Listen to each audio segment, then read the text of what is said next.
What's going on, everybody? Uh, yeah, I want to make sure I was coming at you guys on the weekly. So right now we're gonna break down my turkey hunt from last year. Being that Jake was the one to get the permission, he was first up to bat, and just as we thought, the spot Henry, produced. videotaping you, dude. How do you manage to shoot a bird from outside the blind like we're frickin' jump shooting pheasants? Hey, you just get out and you start shooting, I guess.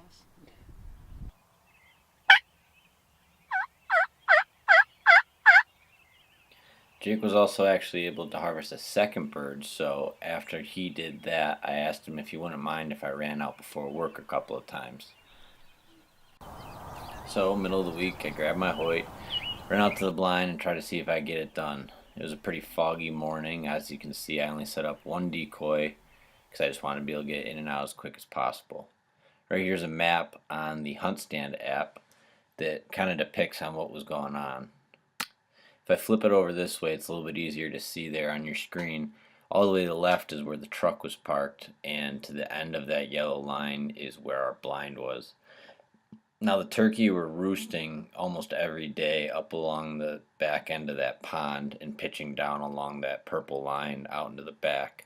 As the season went on, the brush got thicker as more of the spring plants started to pop up. Earlier in the year, it was easier to get the birds to come through, but at this point, it was getting pretty hard. And even though the birds came off the roost pretty early, it took all morning, or at least all the morning that I had, to get them to work through the wooded section back out into the field. Now that yellowish line that kicks up to the north end of your frame is actually where the big tom went. There was 4 or 5 jakes that came in, and they were more prone to feed across in front of the blind, but the big tom kind of stayed on the edge of the wood line and was a little bit more weary.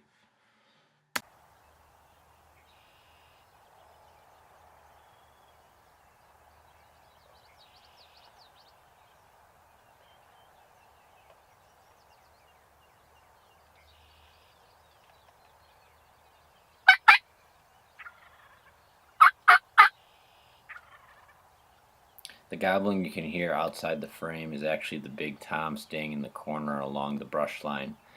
The group of jakes split up. These two moved farther to the left and actually came slightly closer to the blind. That tree right there in the right corner is at about 45 yards, so they were out at around 50, 52. Right here, then I played the time in fast forward because they kind of put it out there for quite some time. They had no real interest on coming into the hen decoy, and I was running out of time before work, so it became a either spook the birds on as I leave or take the shot. Yes, yes. I just shot a turkey. I just shot my first turkey. Oh my god. Oh my god. I just dropped a bomb.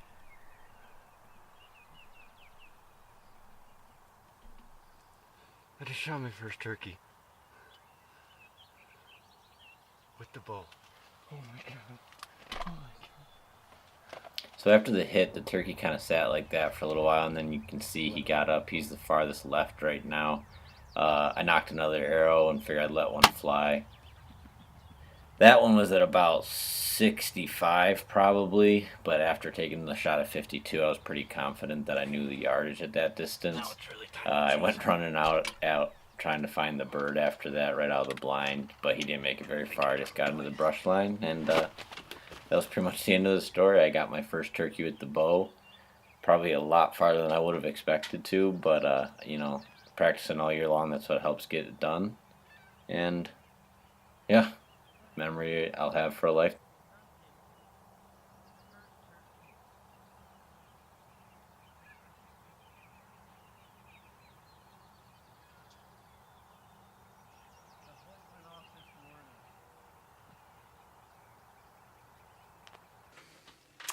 Well, guys, if you liked that video, please give it a thumbs up. If you really like me doing these kind of hunt breakdown things, throw it in the comments section. Let me know what you thought about it.